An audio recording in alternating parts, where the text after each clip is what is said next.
আলিপুরদুয়ারে BJP প্রার্থীর নাম ঘোষণা হওয়ার পরেই রণক্ষেত্র পরিস্থিতি আলিপুরদুয়ার বিজেপি কার্যালয়ের সামনে। এই ঘটনায় যথেষ্ট চাঞ্চল্য ছড়িয়েছে আলিপুরদুয়ার শহরে। আলিপুরদুয়ার বিধানসভা কেন্দ্রে প্রার্থী হিসেবে পরিতোষ দাসের নাম ঘোষণা করেছে বিজেপি। তাকে প্রার্থী করায় বিক্ষোভ দেখান বিজেপি কর্মীরা। সোমবার রাতেই দলীয় অফিসে ভাঙচুর চালান কর্মীদের একাংশ। টায়ার জ্বালিয়েও বিক্ষোভ দেখান তারা। তাদের অভিযোগ, যাকে প্রার্থী করা হয়েছে তিনি তৃণমূল কংগ্রেসের ঘনিষ্ঠ। এক বিজেপি কর্মী জানিয়েছেন, তারা প্রার্থী হিসেবে পরিতোষ দাসকে চাইছেন না। প্রার্থী বদল না করলে আন্দোলন চলবে বলেও জানিয়েছেন তিনি। বিক্ষোভ আমাদের প্রার্থী হয়েছে সে একজন অসাংগঠনিক ব্যক্তি, যার কোনো সাংগঠনিক কোনো দক্ষতা নেই। কোনো আমরা যারা কর্মী, যারা তৃণমূলের বিরুদ্ধে চোখে চোখ রেখে আমাদের সারা বছর রাজনীতিটা করতে হয়, সেই সব জায়গায় আমরা কোনো সময় আমরা বিপদে পড়লেও তাকে আমরা আজ পর্যন্ত পাশে পাইনি। সেরকম ব্যক্তিকে আমাদের কোন হিসেবে প্রার্থী করা হলো, সেটা আমরা যারা আছি তারা বেশিরভাগই আমরা কোনো না কোনো দায়িত্বে আছি।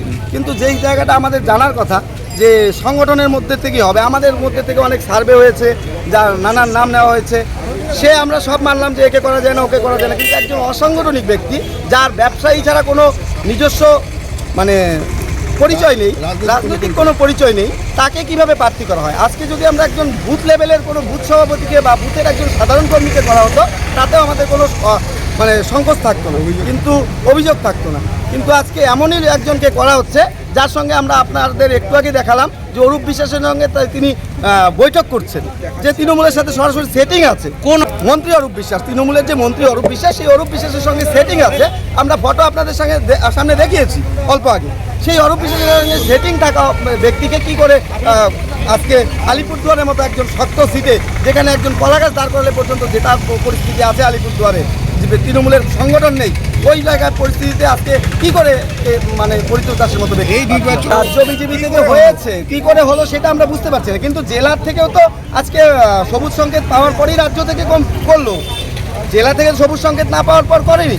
তো জেলা থেকে কি করে আজকে একজন অসাংগঠনিক ব্যক্তিকে প্রার্থী হিসেবে পাঠায়, সেটারই আমরা জবাব জানার জন্য আমরা সাধারণ বুথকর্মী হলেও আমাদের অসুবিধা নেই। আমাদের যারা বিজেপির দক্ষ কর্মী, যারা তৃণমূলের বিরুদ্ধে চোখে চোখ রেখে লড়াই করেছে বিগত দিনে, সেই সকল ব্যক্তি থেকে যাকে দল বাছাই করবে আমরা তাকেই মেনে নেব। কি নাম তো আপনার? আমার নাম রাতুল ঘোষ। কি দায়িত্বে আছেন? 4 নং মণ্ডল যুব মোর্চা প্রেসিডেন্ট। দেখি ওদের কি সমস্যা আছে।